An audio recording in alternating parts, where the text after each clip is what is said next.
as I begin, if it is a help, and if as I begin I miss, will you tell me? All right. I'm going to speak anecdotally and then take you to the scripture, because I want to dare to believe that Solomon's statements is that there's nothing new under the sun. And so some of what has been transformative for me will be transformative for you. And so I want to begin. I've had the honor of meeting the man who, in my opinion, if Mother Teresa had married John Calvin and given birth to an evangelical Reformed Protestant, I know the guy. I can't say his first two names, so he simply told me to call him PT, but his last name was Chandapilla. He died this year. He is now in glory. I spent 18 days with him in India, and in the space of 18 days, he redesigned my whole understanding of leadership and ministry. And he didn't do it by putting me in the classroom. He did it by taking me with him. And it has continued to define me to this day.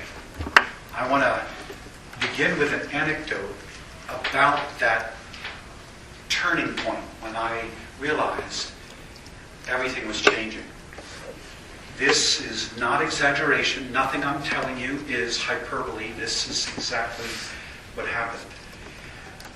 We were in a room in southern India in a place called Kerala province, very near the end of the nation, down to the Indian Sea. It was evening, the sun had set. There was one light bulb hanging in the middle of the room. There are no windows. It felt to me it was in the 90s. I could be off, but I was dripping with sweat. With the one light in the room, all the bugs in the nation of India had come in the windows and were around that light bulb. Achin, which is Malayalam for Pastor Chanda, was sitting underneath the light. He had taken off his upper body piece, and he just had that lower skirt-like piece that men in India wear. So he's unclothed from the waist up. And the bugs are landing on his sweaty body and crawling. He's not budging, and he's reading the Bible. I'm behind him, and my son Matt is also, we're on army cots for the night, and I'm literally there with a can of hairspray, spraying the bugs in midair because I don't have any insecticide, and I'm trying to keep them off me and my son. And so the bugs are like freezing in midair when I hit them with the hairspray and falling to the ground. They're still alive, and I'm sure in shock going, what happened? Why can't I move? And Chanda is listening to all this, and just without even turning around, he never turned his head, he said, would you please turn to 2 Corinthians 4:5? So I picked up my Bible, and I turned to it, and he said, would you please read it out loud, please? And I did, and this is what it says. And we preach Jesus Christ as Lord, and ourselves as your slaves, for Christ's sake. And then he said, do you preach Jesus Christ as Lord? I said, I try to, John. I'm a Presbyterian. That's pretty important to us. He said, good. Keep trying. And he said, do you preach yourself a slave? I said, I don't think I do, because I don't think I know what that means. He said, you're right. You're American. You will lead anyone. You will serve no one. And he said, what is a servant? I said, it's somebody who does what he's told. He said, no, that is employee. A servant does what no one else will do. And he said, tell me what you know about the church of Corinth. Okay, drunk at the Lord's table, incest without discipline, abuse of miraculous revelatory gifts, lawsuits for one another, not a great church. And he said, you would not preach yourself a slave of a church like that. You will feel called somewhere else. You are American. You will go up. You won't go down. Listen to these next statements. He said, you live in an information culture. You think you have done it when you have said it. And you really think you have done it when you've said it and someone wants to listen to you on iPod. You can do all those things and never have done it once. You keep that kind of Christianity from my people that will kill my culture. He challenged me like no other person ever had. He then asked, how many leadership conferences have you gone to? 10, maybe? He said, you know the ones, $350, 3-ring binder.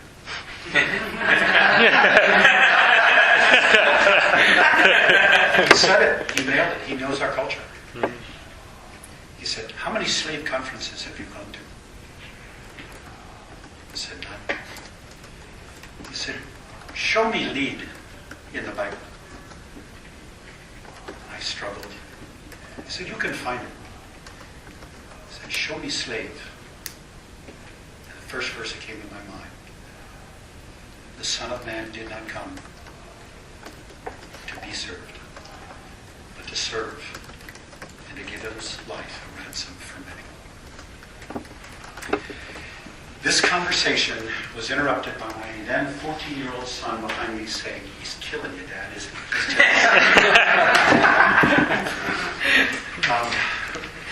He was disembowelling and tearing down my Western view of the posture of ministry. Since that time, I have dedicated the direction of my life to going down, not up. It's included in what I was saying last night about instead of seeing whatever comes, I stopped trying to see providence as my enemy. What I was saying last night is providence is not your enemy. It is always executed by a God who wants you to be like Christ. That's a choice to go down. I've looked for models. I've got some scary statements. I can't find as many in the Reformed tradition as I would like to tell you that I could find. I'll tell you where I have found some, are the Puritans. The majority of these men preached to 100 people on a good day and could do so for a few years until the king changed. And just with the change of politics, they went from applauded to attacked. And then if the king changed again, they're back to applauded. Some of them, one had to dress as a woman so he could meet with his congregation and disappear. I started to find in the Puritans men who took a servant's posture at great personal risk. But I found it very hard. I'm sorry to say this. This is why I was apologizing last night. I find it very hard to find modern examples of slaves in the Reformed tradition. I find a lot of leaders, and I don't find a lot of slaves. Sadly, and I want you to know, and you can push back on this, I've looked for slaves, believing this, that though they may not be within my tradition, I should still learn from them. Back to Chanda. Chanda said to me, why are you not like Mother Teresa? And I said, I don't know. He said to me, you have the theological standing for it. She does not. Just let that simmer in your brain for a minute. If you really believed God was sovereign, how risky would you be? How willing to lose? How willing to go down? How different would you be? She didn't think that. You do. He nailed me. I have sadly found the slaves are often in the mystical tradition. And I'm going to give you one example of a man that I personally respect more than Mother Teresa. Some of you may know his name. Have you ever heard of Jean Vanier? Anybody, Reese? Nobody. Anybody heard of Henry Nouwen? Jean Vanier was the mentor to Nouwen just before he died. When Nouwen got to the end of his life, you're aware he went into the L'Arche community. large communities were started by Jean Vanier. One of the things I try to do as I try to sanctify is when I read one person who helps me, I see who they quote, and I read who they quote, and I keep going back. So I started reading people in the Reformed tradition who were quoting Nouwen. So I started reading Nouwen. And I found Nouwen quoting Jean Vanier. So I started reading Vanier. Let me tell you who he is. He too is a Roman Catholic priest. And this is why I admire him more than Mother Teresa. He never goes home. Mother went home at night.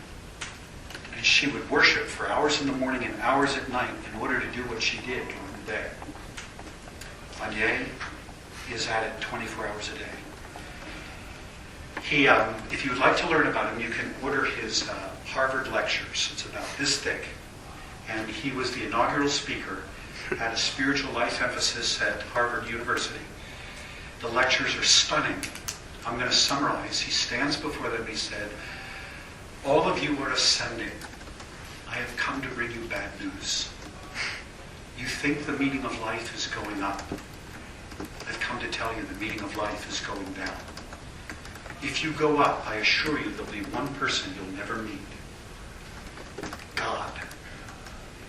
If you go down, I assure you there will be one person you will meet. Jesus." And he begins to challenge them. Listen to this very simply. He said, all of help in the West is top down. It's youth leader to student, pastor to congregant, lawyer to client, doctor to patient, teacher to student, coach to player. It's always down in the West. God healed the universe not top down. He healed the universe not even by becoming peers to the rebel. He becomes the servant to the rebel. The universe is healed by being under and serving, not being peer nor being above. And he says, whatever truth or good you pass down this way, by its very passage, is refuted by your posture. Does that make sense? You need to be the servant that it would be received in full.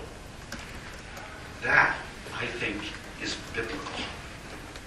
That is what Chanda was teaching me.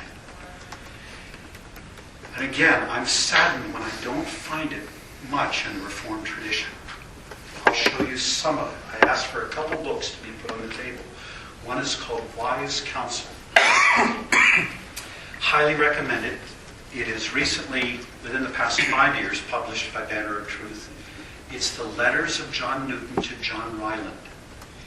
Here's the reason it's so helpful. John Ryland is an articulate, leading, ascending, angry Reformed Baptist.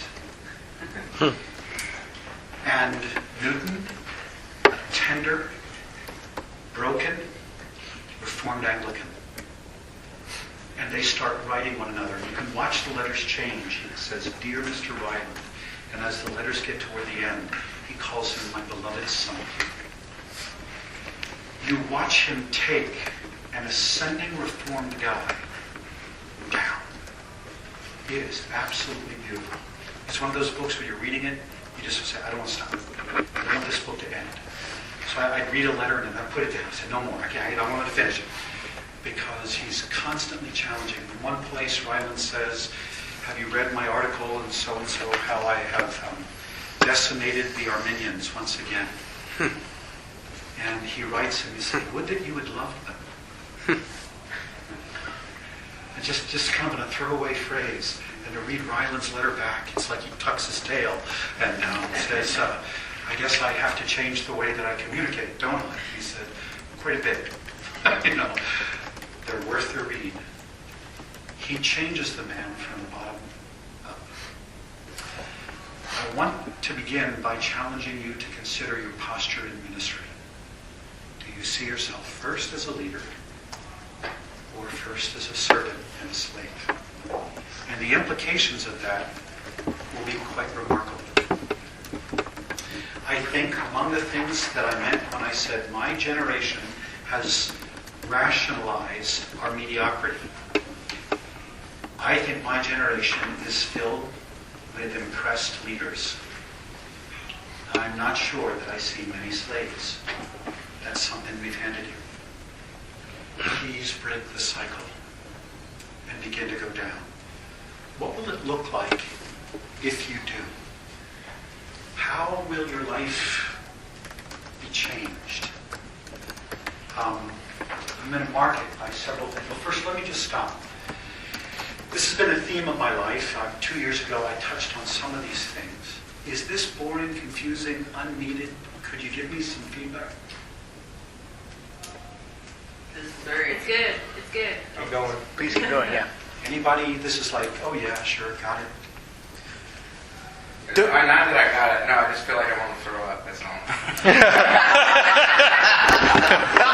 But you're tracking with me. What have you found as you've been doing this? Obviously, this kind of downward life, and then the book you were talking about by Jean Vanier. I thought it was Vanier. Okay. Yeah. I read his book on community. Yeah. Is that the book you're talking about, or No. that's a different one? Is it? Okay. But just when you're talking about breaking that cycle, I mean, you're talking about an entire shift of culture. Okay. Yeah, this is not a change of strategy. Thank you for saying that. This is a change of the culture of your soul. Yeah. This is climate change. The whole atmosphere of the inner man is being addressed with this. Go ahead. Sorry, sir. Oh no! I when I think about that, I think that in many ways, what's demanded of me in leading the church that I do leading is just people want to know your vision, you're this, you're that, and so you're kind of on a rat race to not get knocked off, and it doesn't feel right, and you don't find Jesus in it, and you're just kind of destroyed in it, and but changing that, I guess you're going to talk about all that, but that's a titanic change. It is. Go ahead. Well, I want to come at another angle. If we're looking at things that you want to chase, next little bit, I mean, most folks in here are youth ministers, so we're coming at it. Because I heard you did this plan this a couple years ago, and I thought it was great. And so please don't hear me rubbing up against it. I'm just curious if there's already an employee mindset embedded in kind of what we're doing, then I'm not disagreeing with what you're saying. I'm just, if it's already assumed that you are one, and you're constantly trying to rub up against it and I guess give yourself legitimacy or whatever. Get a voice. Right. I mean, what is that then? It seems like it could go unnoticed. If it's assumed that you're already supposed to be that hired hand kind of thing. Does that make sense That at you all? feed the system by being a slave. Right. Yeah. That you permit to the abuse. Can even, not to be too dramatic, but Right. So as you're, I'm sure you're going to chase that. I would love to hear you speak. Can I hit on one more thing to Yeah, all this? sure.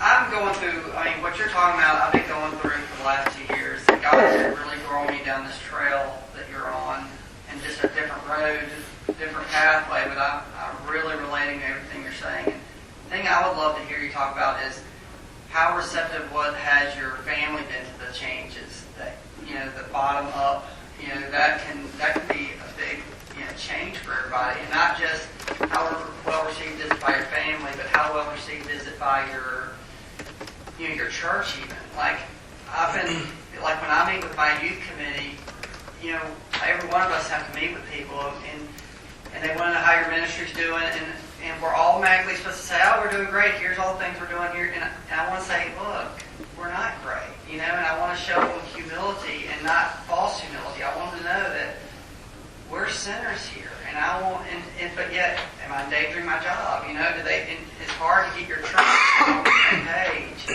where they can see, this.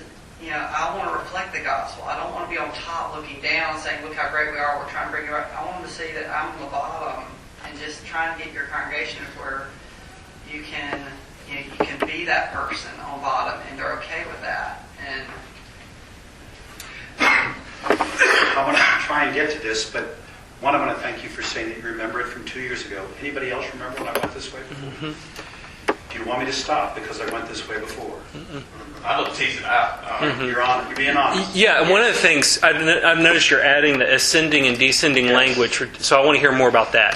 Right. If, I want to give you a diagram that has become normative for me. It's not my own. This comes from the back of Joel Aldrich's ancient book on lifestyle evangelism, which gets to how do you bring this to the family? How do you bring this to a culture that is adverse to it? One, my whole ministry tries to be built on being a loving, prayerful servant. Because people can't stop me from loving. They may not agree with my approach to leadership, but they can't stop me from honoring or loving them. They can't stop my prayer. And they probably won't stop my service. So I can't lose in this cycle. Then as I approach people, my wife, my kids, my elders, I ask permission. All from the servant's posture. To either challenge where we are, to admit where I really am, to address what I think is being ignored. I ask permission. If people respond with yes, I go deeper. What am I doing here? I'm trying to steward providence, not make it up. If I'm right that this posture is correct and it should mark everything, and I've got to bring it to bear, then my next job is to stay the servant of Christ. And I ask the person, the session, the deacon, the pastor, the presbytery, my wife, do you want me to go further with this? I'm interpreting providence. Is it now, Lord? Can I do it now? If they respond yes, I go deeper. If they respond negatively or neutrally, I just go back up. You know what I mean by neutrally? You can watch people's face glaze over. You say, can I talk about what it means to do ministry as a slave? And you just see them, they've left the building. Other times they go, no, I know how you think about it, I'm going to go there. Instead of going, the leader goes, get with the program. The servant goes back up. Pray, love, serve. Pray, love, serve. As I follow this, I'm much more likely to stay someplace for a long time. I'm going to stay. And I'm going to keep praying, loving, serving, even when it's difficult. Make sense? And so my whole life ministry is doing this, and then they'll go negative and neutral if I get to a certain level and I'll go back up. And I keep on trying to cycle deeper, deeper, further, further. It's a slow process as a servant. Because a servant doesn't push, and a servant doesn't pull. The servant finds out how the master's leading and does what the master wants. That's a different way of forming vision. You're still, Scott, forming vision. Yeah, right. But you're really measuring, can you guys handle it? And if the session, well, I'll tell you how if you don't know anything about Lookout Mountain, Lookout Mountain is leaders on steroids.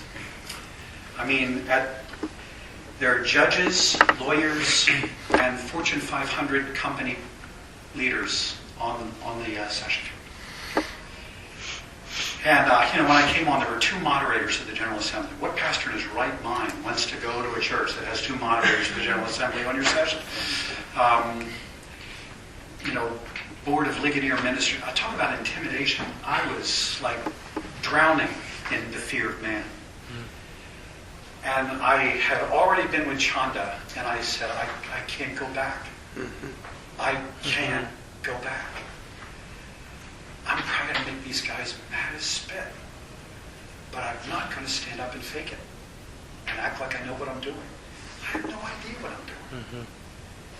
And so I started at every session meeting, at the docket, I drew a line across the bottom of the docket and I wrote humble suggestions from your pastor for 2 years. I simply stick to the things that I was seeing in them and how I was interpreting them. And I asked them on every month that we met, I want you to read this bottom. We're not going to bring it up in the session meeting. I need to learn who you are. This is my attempt to know who you are. And I'll start telling you things that are concern, things that I see and believe and wonder and want to challenge. And you can talk to me offline. Come and confront me. So that I kept the servant's posture and began to see, this is what I'm seeing in you. Am I reading you right? And this is what I want to push. And I asked them to come to me privately. First, it kept the session from a firestorm of dissension. Second, it produced a whole lot of private conversations when they first came and said, you're crazy. And I could say, let's talk. Am I really? Am I really? Let's look at what the scripture really says. And slowly seeding the men. It wasn't 2 years until I moved from humble suggestions to action points. After I'd been meeting with the men privately and telling them these are the things I'm seeing as I was trying to discover who they were and why we were doing some of the things we were doing. Those humble suggestions, were they directed to particular people? Were they general? General. Never individuals. So was it about particularly the character and the ethos, or was it more about... Could go the full gamut of, Okay. Could be, to use the phrase that Mark was using, your philosophy of ministry, the programs that you have, the practices that seem sort of sacred cows, the fears that are implicit in our actions, the imbalances, the overactivity, the underactivity, the inattentions. They cover a huge gamut. Never an individual. It's how I was interpreting the culture. How would you see that with... I'm in a church plant situation. Many of the people that I've come across haven't been in churches years. And, as you develop leaders, you've got to... They are humble suggestions, but at some level, there's also that, hey, this is something really, really... I guess it is something to really think about. It's a humble suggestion, right? Good deal. But, there's a bit of assertiveness. It sounds like you're still more assertive in your humble suggestions. So there's no question about that. It doesn't stop assertiveness. Yeah. But it also, I'm always cautioned about the word, what is your vision? Yeah, right. I'd rather say, what is my hunch? The word vision is a very mystical phrase. And so I've said, I'm going to tell you, I say this in counseling and I say it in leadership. I say, brothers, this is my hunch. And this is what I mean by that. I'm intentionally using a modest word. That I think we lead. You tell me if you disagree with this. I think we overinflate our language to convince ourselves we really know what we're doing. And to convince others that we do. And I just think we got to stop it. Our number one job, if I understand the parable of the talents, in being a pastor or a shepherd, a leader in any capacity, is to rightly steward providence. Isn't it? To take what God has given to you and say, okay, it's my job to cause what you have brought to me to be rightly stewarded so that, as amazing as this is, you'll use me in your sovereignty, that it'll be better because you redeemed me and touch it through me. But I don't know what I'm doing. And so to say, I think this is what we're supposed to do. Let's debate it. Let's discuss it. For you early in the church planning process to break the awe that can develop very quickly in the church planting pastor. And and simply say, it's sort of doing exactly what Paul says, follow me as I follow Christ. Not follow me, that's cultic. Not follow Christ, that's mystical. It's follow me as I stumblingly, repentantly, obediently follow Christ. Do it with me. Come along. And they sort of say, you really don't know what you're doing. Say, no. I got to pray, read the Bible, and say, I think I'm right. And then if I'm wrong and I've not been overstated, I can repent much more quickly and change and turn and go another way without owning it too much. Does that make sense? Yeah. Do you feel like confession, getting your congregation and your, the people we're kind of like got in our realm of ministry is getting them to the point where they identify, not just with the servant, but like, I feel like we don't identify. I look at, I don't know about all y'all's churches, but I feel like a lot of the Presbyterian churches, you look at us and we're just built up of the higher echelon in your community. And as soon as somebody walks in the door that's not of that, I mean, I brought one time I brought a guy, a homeless guy that I've been kind of built a friendship with. I brought him to a small group. I could tell the shock on everybody's faces. The guys with money, thinking this guy going to hit me up for money.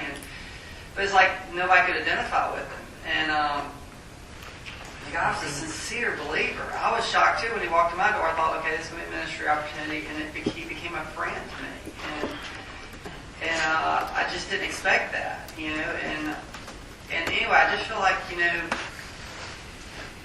this whole road of me seeing myself as a servant and not just a servant, and not just a servant or slave, but I am a sinner. I identify. I'm starting to identify with all the people that I normally would have never identified with, and my heart just really goes out. Even if God doesn't open the door for me to minister to the different people I see, I really feel like I'm connecting with them. But anyway, I just feel like confession, really, really seeing my sins and stuff. Instead of just us teaching it, getting to the point where we can talk about it again, and not be the end of the world, And I would amen what you're saying, and I would put it this way. This is an approach to people. Mm-hmm. You're now really getting to this one, but I'm just going to... An approach to self.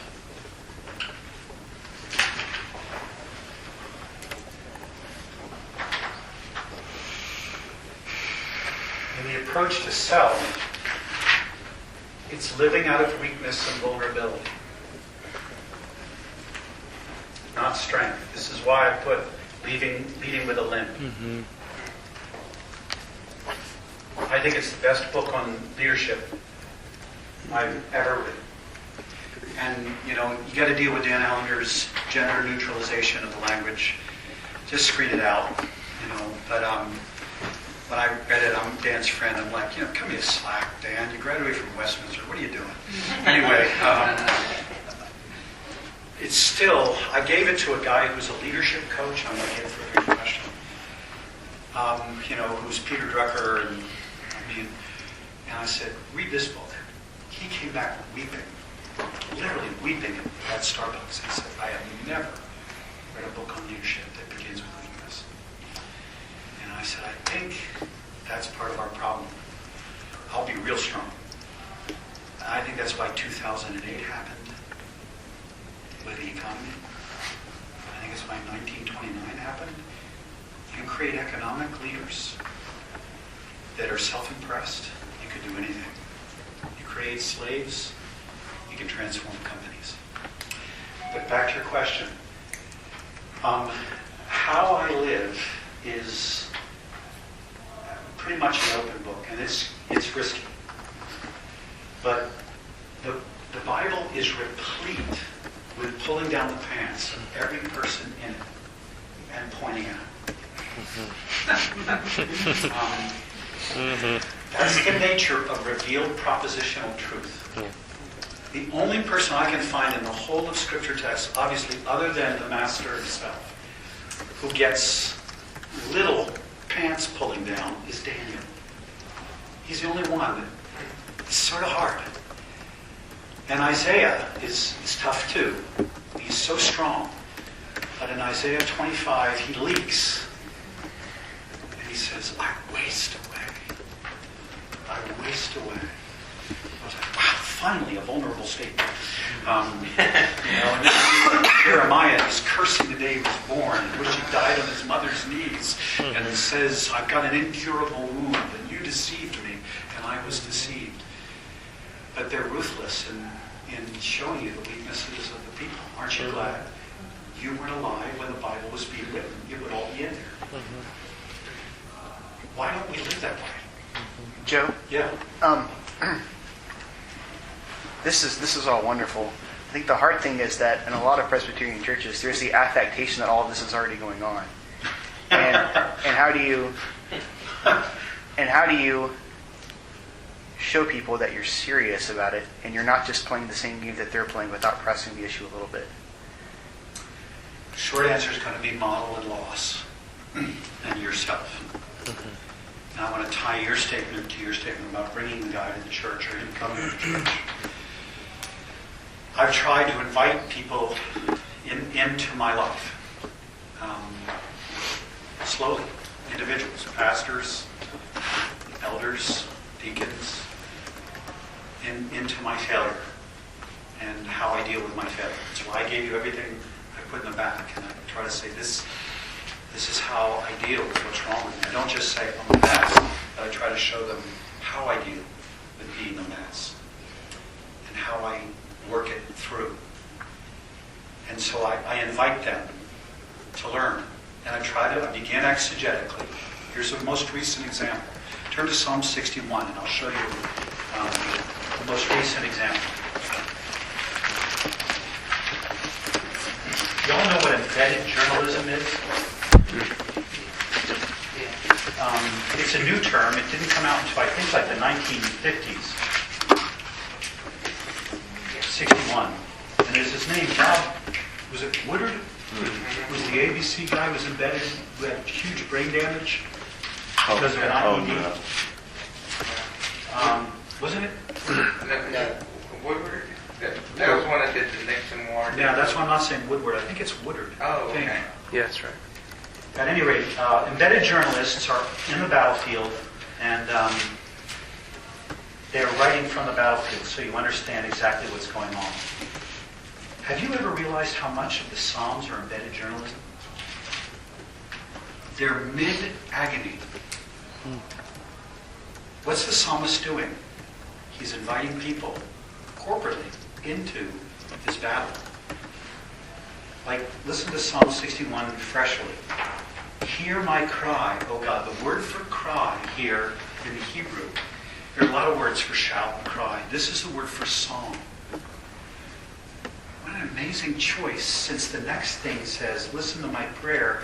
From the end of the earth I call to you. I call to you, my heart grows faint. Lead me to the rock who's higher than I. The word for faint means crushed under pressure. I don't think he's talking about singing a song. I think he's talking about a cry that's a sustained note. Like, as he's crushing under the pressure. And it's a battlefield image when he turns and says, take me to the rock that's higher than I. When you were at war, yeah, some of you have probably been at war. Anyone, as you're going down under the warfare, you would shout, can you get me out of here? And he's asking God, his fellow warrior, to get him to a rock that would give him stability. Much of the Psalms are being behind the shield, running to the tower, getting to the rock, being in the fortress. And again, if you've ever been in warfare, I never have, but I grew up in Philadelphia, so I do know what hand-to-hand combat is. If you can get behind a door, the enemy is just on the other side of the door. Your chest is still heaving, your heart is still thumping, and he's right there. And he's praying. And he's inviting people to know, what do you do in the moment when you're right there? We don't teach that way.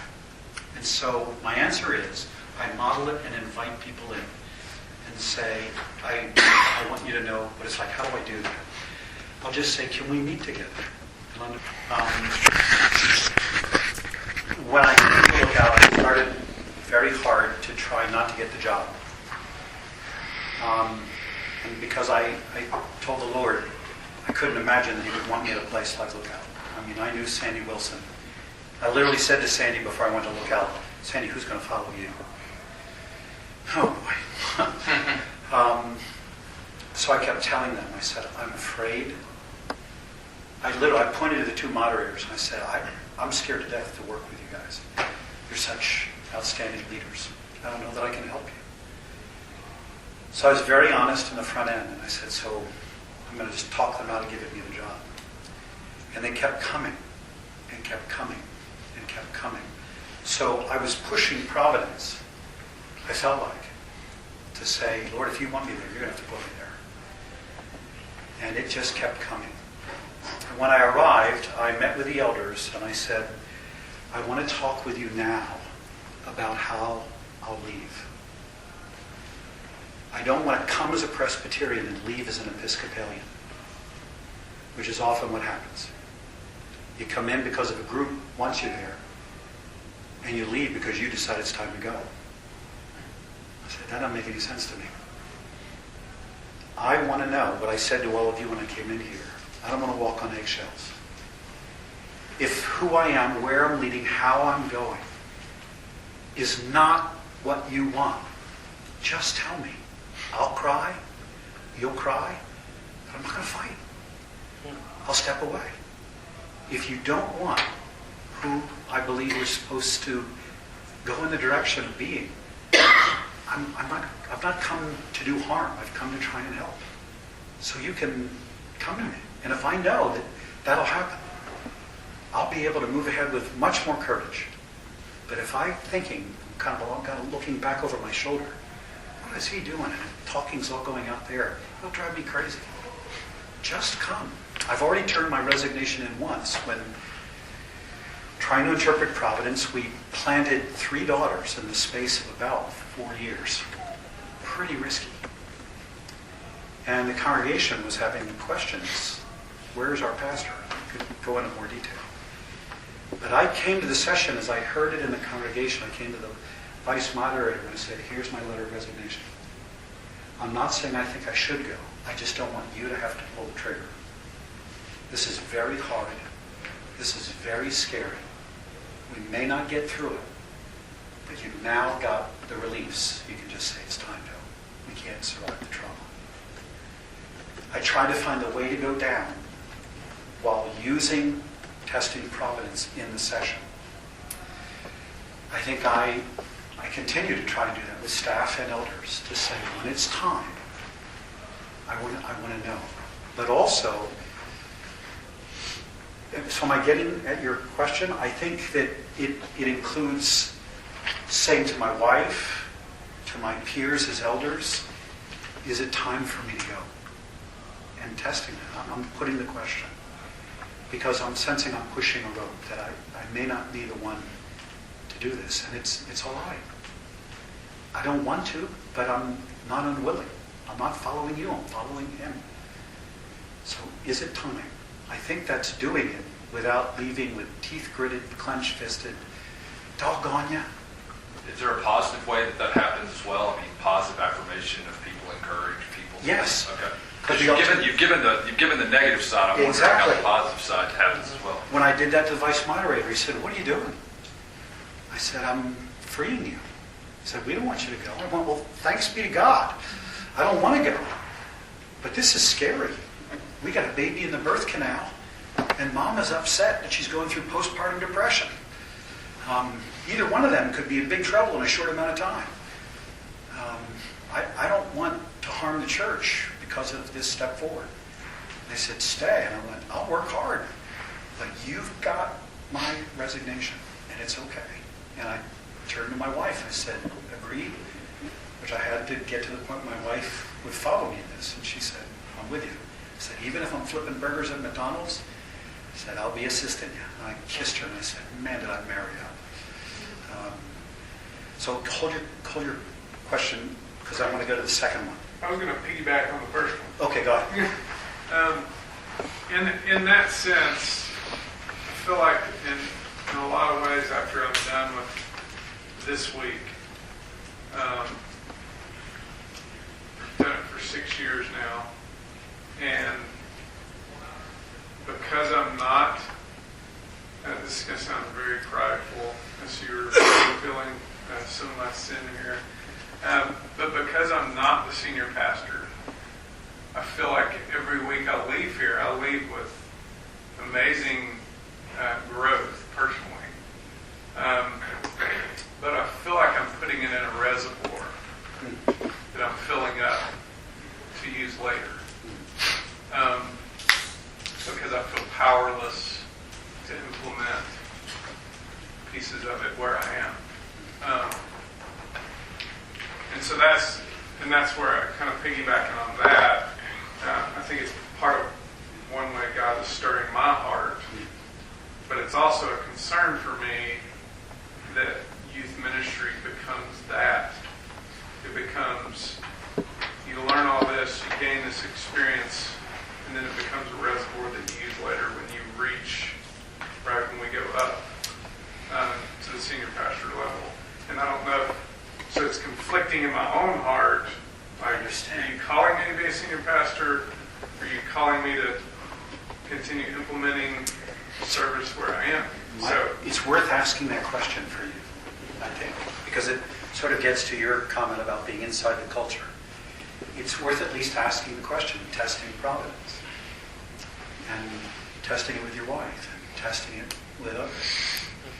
When I came to look out, I went to my elders at Lexington Press, and I said, this has never happened before. I think I'm supposed to at least consider this. Will you help me? They were like, what? I said, I need to know. I've never made decisions here without you guys being involved. I'm not going to make this one. And they were like, what are you, crazy? Some of them actually came to Lookout and worshiped and called me from Lookout. And one of them was weeping and said, we think you're supposed to be here. And then his wife got on the phone. She literally said this. I'm not going to say her name because Brian knows her. And she said, I just want you to know I went in the bathroom and wrote for a good time, call Bart Novenson. And I just was blown away because she was so Southern Belle. I was like, I can't believe those words just came out of your mouth. But they came and installed me. They laid hands on me and installed me at Lookout. So the installation commission was made up of my session there and my session here. And I still have people say, I've never seen that. I said, I think that's normal. I think it's normal. We're elders in the same church. I think you have to ask the question, I would say. With the hire, I think there's a right way to go to the big guy. I've been meeting had 3 meetings. I'm not going to say the person's name because I'm going to guess that everyone in the room will know. Because of pain caused in the staff, and met for 3 times trying to say, I think you have a blind spot. I don't think you're malicious. I don't think you're malignant. But there are bodies behind you, and you're not hearing the pain. And after the 3 meetings, because honestly, in terms of the PCA strata, I can't tie his sandals. He said, I disagree. And then I said, then I think you need to leave. That's my opinion. Because I think the interest rate on your leadership is now so high that doing a small thing will be just about impossible. Does that make sense? He did. I think you can meet with those guys from a servant's posture as well and say, push back, show me that I'm wrong. And then I took another guy with me who was more his peer and said, both see it. And it was not easy because because I'm the most frightened man I know. There may be somebody more frightened than me. I've just not met him. But boy, I didn't want to do that. And I don't know if he'll still be my friend. But I said, I think it's time to go. And very painful, but I think very necessary. But I mean, there'd be a way in which he'd say, well, who do you think you are? I said, I'm your friend. I'm just your friend. I'm concerned about what I'm seeing, the people that love you and who you love. So I wanted to talk to you about will you meet with me? I called a group of people that I go to all the time.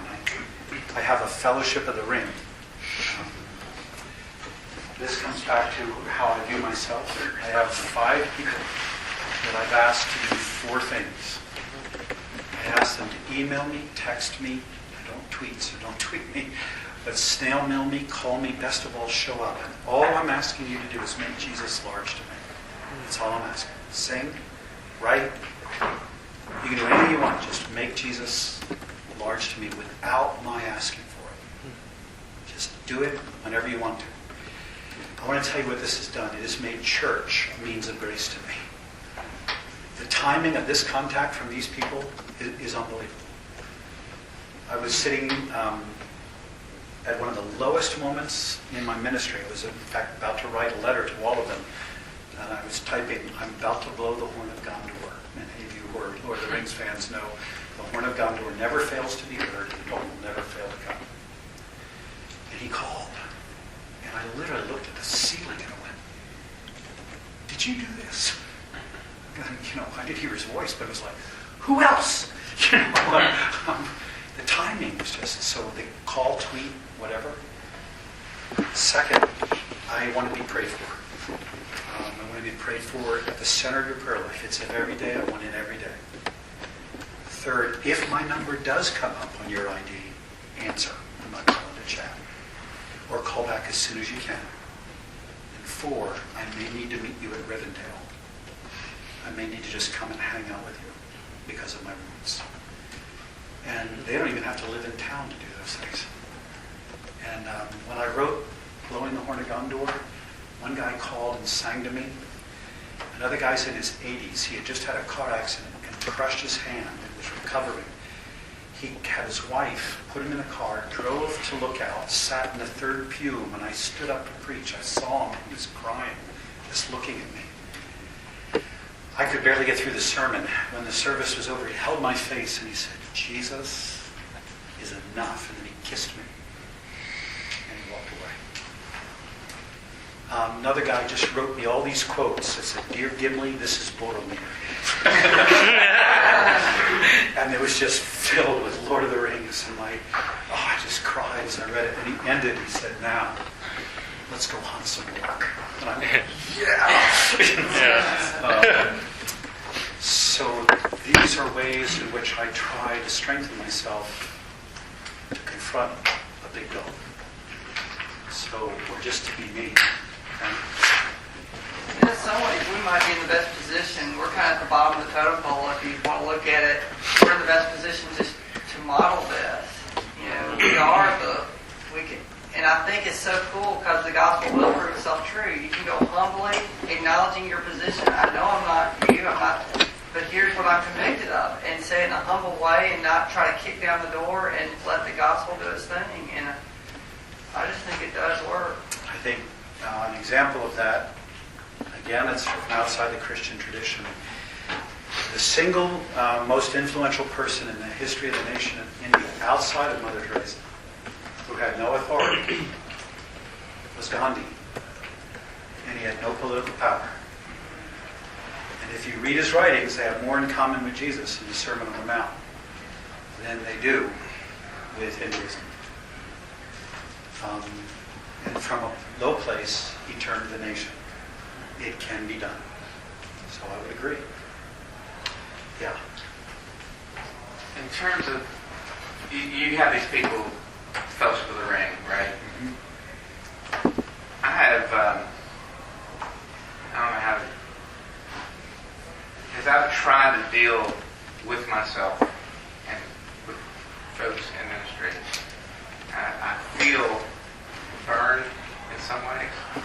to be volleyball. And my temptation right now, as I get older, is to go more inward. Is there a way of managing that vulnerability? Is there a wisdom to not letting all your dirty laundry out in front of everybody? But finding, I really want to progress. I keep trying to find my help in the body of Christ, and I keep getting slapped, it seems like. And maybe that's me being the victim, I don't know. No, I don't I'm just trying to lay it out there and say, I can appreciate you help me with that? Please keep pushing. And incidentally, you're not a cynic. Thanks for asking. I think that diagram is the same thing. You pray, love, and serve, and you say, can I tell you something about myself? And if they say yes, and you do, and they're negative in their response, you've got your answer. So then you come back up. Yeah, and you say, this is not a person I can trust. Okay. And those 5 guys who are in my fellowship of the ring, they've been tested. Some have moved away. There are a few that are close. They say, I need you because you have proven yourself able to deal with me. Right. And I need that. I would use a second illustration that when God made us perfect, He made us naked. And the word that's used in Genesis does not primarily mean nude. It means exposed, revealed, known. It's so central to perfect humanity that the first question God asks post-fall is not, what in blazes have you done? The first question is, where are you? Mm-hmm. Now when God asks a question for which He already knows the answer, who's He asking for? He's saying, say it. You're now a hider. Say it. You have never hidden from me. You've never hidden from Eve. Say it out loud. You're covering. From that moment on, that moment of the fall, your deepest desire, which you just expressed, is wed to one of your deep fears. Know me. Oh, my stars, they could know me, and what will they do? Mm-hmm. Those are now stuck for every human. You can't get them apart. They'll be there until you die. And what do you do with it? You slowly strip. All of life is a striptease. I mean, you guys are doing it with me. You did it when you said, I'm a cynic. You lifted up a garment. You said, I'm going to put it out here. And I'm going to watch how he does. If he does well with what I give him, what do you naturally want to do? Lift another one. And if I do poorly, what do you naturally want to do? You can't turn that off. I don't care what culture you're in. 24 hours a day, 365 days a year, we're all stripping and covering, stripping and covering, stripping and covering. In fact, frankly, this is what dating is. Dating is revealing yourself. And you're looking for somebody who can handle you not at your best, but at your worst. And engagement is saying, look, I haven't dated everybody, but I think you do better with me at my worst than anybody I've ever met of the opposite gender. And marriage is saying, look, I want it in writing before God and all my family and friends. That when you find out what I'm really like, that I'm a cross-dressing psychopathic axe murderer, you're not going to leave me. Because when I show you everything, I want to know you're never going. That pattern of slowly stripping is what you have to do. And test people. And find those that can handle you at your worst. And teaching a congregation to do that is very risky. Yeah, I try to measure the way that I preach. How much can the congregation handle? When do they go neutral or negative? Okay, I got to stop here. They can't handle it. Right. We'll have to wait and go further. Test it in the evening and then bring it to the morning. Test it in private and then bring it to public. Is that any help? Yes. Can I offer two things that I'd love to hear you respond to? One is something that I've been personally wrestling with is, I've been talking a lot to our students about this in my own family, is the notion of transparency and intimacy. and learning how to understand the distinction between those two. So I'd love for you to talk about, because I think what you were asking is, I keep trying to be intimate with people who have no business having that much access into my soul. But I don't want to lose being transparent. And what I keep doing is I'm either fully exposed, either it's all off, or I look like I'm living in Alaska in the middle of the summer. And so I think there's that part. And the other part is something that Bob Burns has talked about, which I've found very helpful, is learning that there are people who are your allies and there are people that are your confidants. And you got to learn the difference between those, because there's a lot of people you want to be allied with because you're moving in a similar direction, but they do not know how to, and that's what I heard you saying, Yes. They do not have comfort. Can't steward you. They can't steward your soul, and they won't. They just don't know how to. They don't have the capacity. Being intimate with someone is the ones that are your actual confidants. You can really trust them. You can give yourself to them. And when they're done with you, they will not indulge you nor attack you. They will point you to Christ. That's what I look for. I don't want to be indulged, and I don't want to be attacked. I want to be aimed. Can you get me to my king? When I find people like that, in my packet in the back, I'll give you an example. Oh, man. I put it in here because it was such a help. You can find it quickly. It was, it was sent to me by Wade Williams, who I'm revealing is one of the guys in my Fellowship of the Ring.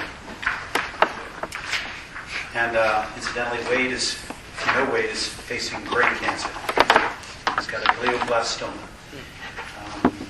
And there's a way in which Kevin Twitt and all the guys who are breaking ground with RUF music, etc., owe it really finally to Wade. Oh my. Hey, Joe, while you're flipping to that, Pardon me? Second section. Thank you. Just the one page. Yes, thank you very much. Yeah, here it is. It's page 12. This is one of the things that I call him Aragon. And Aragon, I was at a bad time, and he wrote this to me. And I said, this is so beautiful. I'll print it up. I'm going to show it to the guys at home. May our God bring home to you a sense of your safety in Christ Jesus. May assure you that your name is graven on his hand, and whisper in your ear the promise, fear not, I am with thee.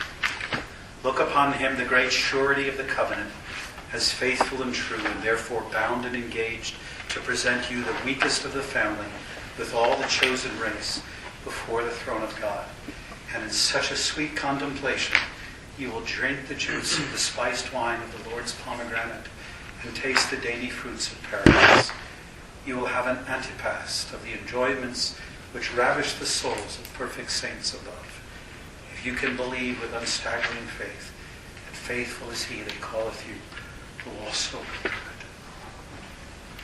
That's better than drugs right there. I want you to know. And you're hurting, and that shows up in your email. I just cocked back in my chair and, oh, Jesus, thank you. Thank you. That's church to me. Anyway, I'm sorry.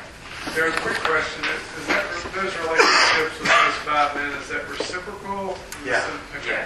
Yeah, it is. So we joke about it. I call myself Gimli. I'll call Wade and say, it's time to chuck the dwarf. Remember that scene? You got to throw me into the thing, man. I do not want to go. So yeah, it's reciprocal, and I have the honor of meeting on an annual basis with a lot of the guys that you're probably talking about. The Terry Geiger guys together 20 years ago. So it's Randy Pope, Kenny Keller, Brian Chappell. I mean, it's just like, I sit there and go, what am I doing in this room?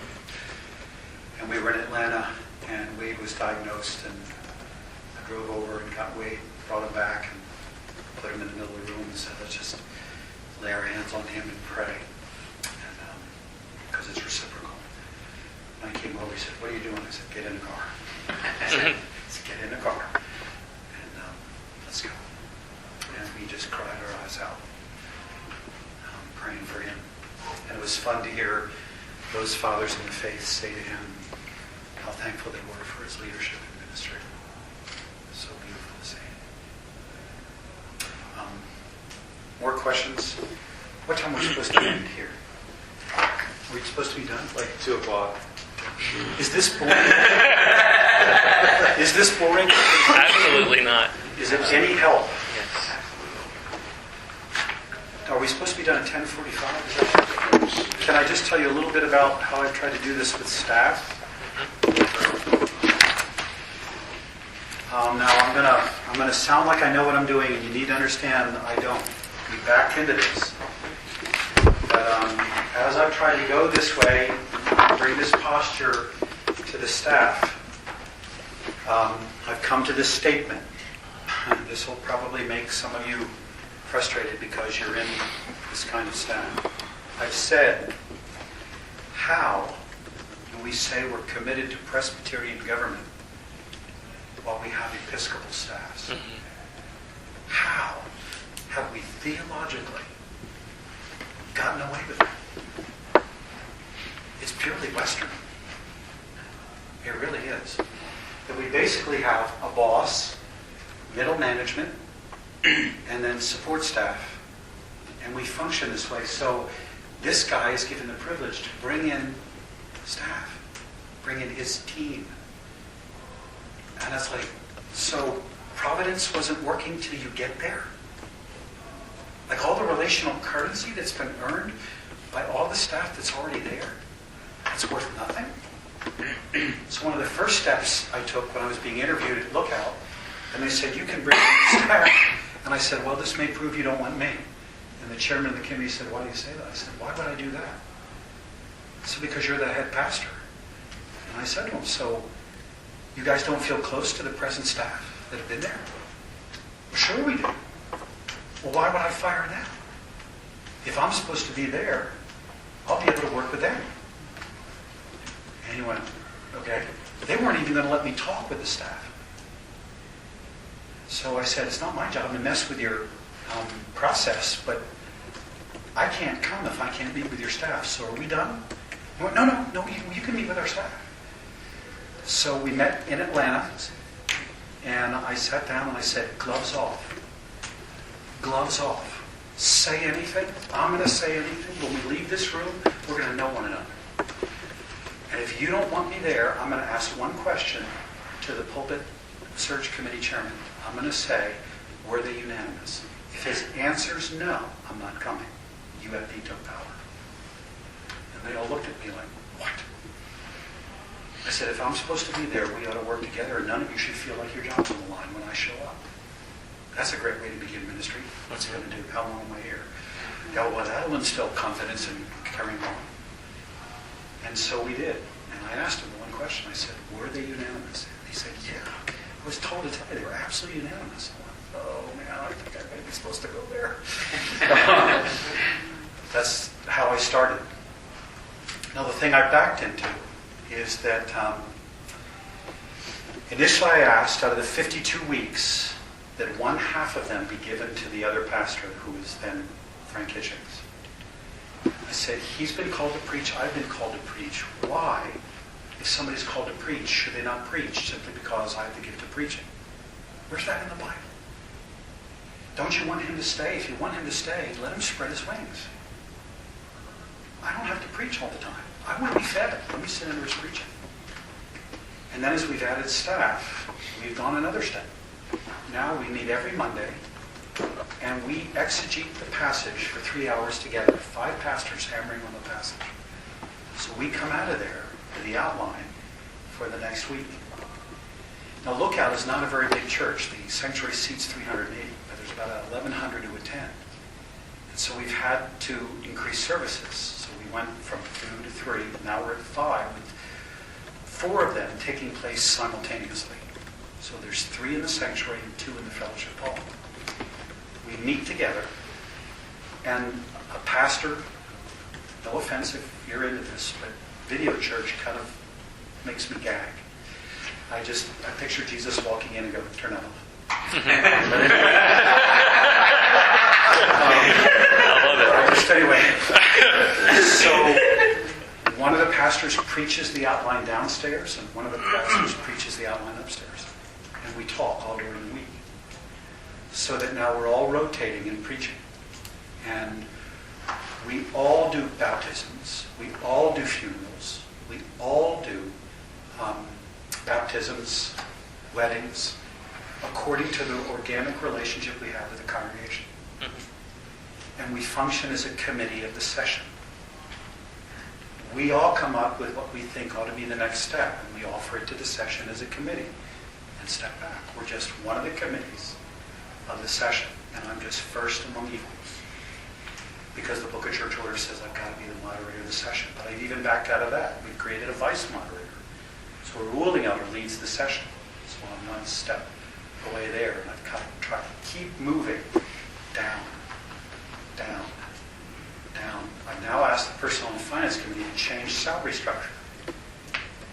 That as you advance as a pastor, your salary always goes up. And I said, why is that? My kids are out of school. Their kids are not. Take me down, or at least plateau me and give the money to them. They need it more than I do. They said, well, you're going to retire. And I went, careful, thinking American. Think kingdom. You got to take care of these guys. Pay their bills. So to keep choosing how to do it in the staff, so the staff functions as a team of servant leaders. That's been thrilling to do. I just love it. When we added the most recent, now associate, then assistant, and we were in the middle of a discussion, his name's Brian Salter, and he really disagreed with me. And Brian is a strong leader. When you fair say, I mean, he could run Disneyland and not break a sweat. And he really disagreed, and he really put it out there. And I said, well, Brian, we're really in different places. When I left the room, he turned to Frank Kish and said, have I lost my job? And Frank said, why would you say that? I said, because we really don't agree. He said, no, you don't lost your job. And we worked it through. We went with Brian's suggestion. It was much larger than mine. And I think he knows now. He's a much stronger leader than I am. And we all think of Brian, what do you think? So that the team functions according to gifts. When it comes to systems, Frank has his MBA. Man, immediately, I can't administrate my way out of a paper bag. And Frank can just break it down. He can just, and he says, oh, these are the steps we're going to have to take? Thank you. And Len Teague can troubleshoot anything. So it is just so blessed to be with them and tap everybody's gifts. Does that make sense? But it's a pretty radical model. But it's an attempt to keep moving down, down. But it takes a tremendous amount of leadership from you to create that atmosphere. And that's not, you don't happen into that, and that's what I appreciate. And you can't downplay that. You've chosen a path that's, I think it's obviously very biblical. I mean, obviously. You look at just the whole structure. But it really does, it seems like as you're saying this, I mean, the tremendous risk, you talk about risk. What risk are we going to take in knowing that God's sovereign? Because that's a huge piece of what it means to be reformed. And the risk that we usually think are taking is, what are we going to tackle and how are we going to conquer that city land, and how are we going to get as many people in here? But the real conquering is, how can I keep putting myself out there in a way that says, hey, I may not have a job tomorrow, and in a sense trust God and go, okay, maybe you'll take this away and maybe you'll lead me to another place, and kind of hold things more open.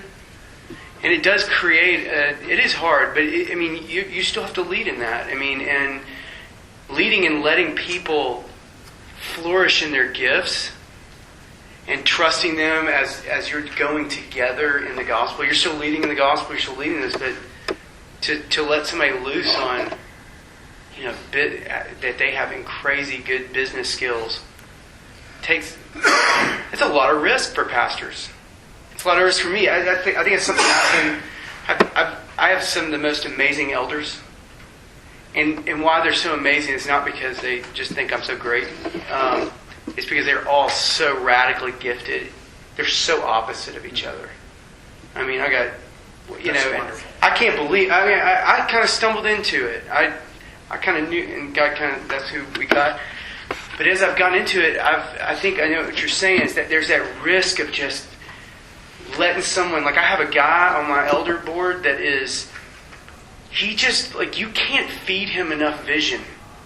Like you just kind of go, here's vision, and he's just kind of like that, and then he's just kind of sitting. He looks like a lion that's not been fed sometimes, and he has, like, I have feared him for the 4 years that I've been leading this church, and it's just been this last year that I just said, no, don't fear him. What can I learn from him? And stop acting like I'm just supposed to have the information. I know what you're saying, because there's something so freeing in that risk. There's the thing I would say that's our principle is move toward the people on your session, your youth committee, your staff that you most fear. Move toward them. Take them to lunch. Take them to coffee. And say, look, we're different. I just want to be near you. Because I want to learn how to be me by learning how you be. That's a Godfather principle, too. That's right. Keep your enemies close. But the concept there is that it is hard to hate someone that you start to like. Exactly. I mean, it's C.S. Lewis in Mere Christianity, where he says when you start to not like someone, you start to hate them, and you start to kill them, and the opposite's true. You may not really like. Anyway, I was just saying that it is true, and it's been I don't know that risk. When you said that risk, I always thought the risk was, we're going to spend the money here, we're going to do this. That's how I began, and there's risk in that. The risk was relational. Mm-hmm. The risk was going, I'm going to kind of trust you, even though I don't know exactly where you're going, vision monster, and and trying to be that person for him, or trying to be whatever, or my business guy that started 15 companies, and they scare you sometimes. But I like what you're saying. Thank you. But that is it starts even within yourself. At first, to be real about who you are. Yeah. And say, I'm not going back. This is who I am. Yeah. And I have to be this person. I can't not be me. And I have to be me. I'm thinking right now of a guy who, like you, he's scared the Willie's having me. When he speaks on the session, he's so definitive. It's always certain. And he's made so much success of his life that it's hard not to go, he's right. I mean, how do you argue with it? Because he's always right. Yeah. And but he says things, and I'm going, that is so wrong. That's just so wrong. And it would happen in the session again and again and again. So I just said, can we start meeting for coffee? Yeah. First of all, we disagree a lot. I want to know how you can possibly be you. Mm-hmm. And I want you to know how you can relate to me. Well, that went really well. And we now meet with two other guys, and he is in the elders breakdown of small groups. I'm in his elder small group at his invitation. Mm-hmm. And he's praying right now for me to be here because he knows how scared I get. And it's amazing how much someone will start to let that person that's so put together, so has it, because their systems work really well. Oh, man. I mean, they'll run a business, and they will. They're amazing. They can do everything. They're just amazing. And then we're just a pastor coming along and trying to meet up with them. He starts talking about numbers. Yeah. And I just sit, my eyes glaze over, and he's cutting tens of millions of dollars deals. And I'm just like, man, what do you eat?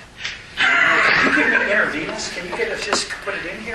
So I heard one pastor just tweet recently, and I thought it was just a basic tweet was, when you start to find yourself surrounded around amazing people that start to follow you like that a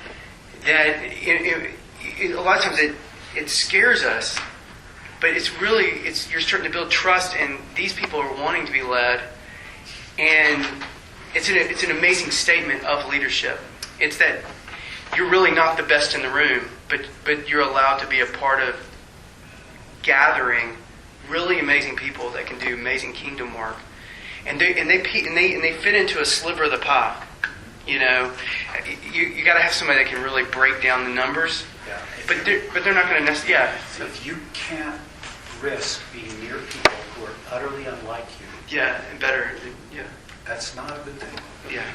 If you can't have people on your staff who are better than you, that's not a good thing.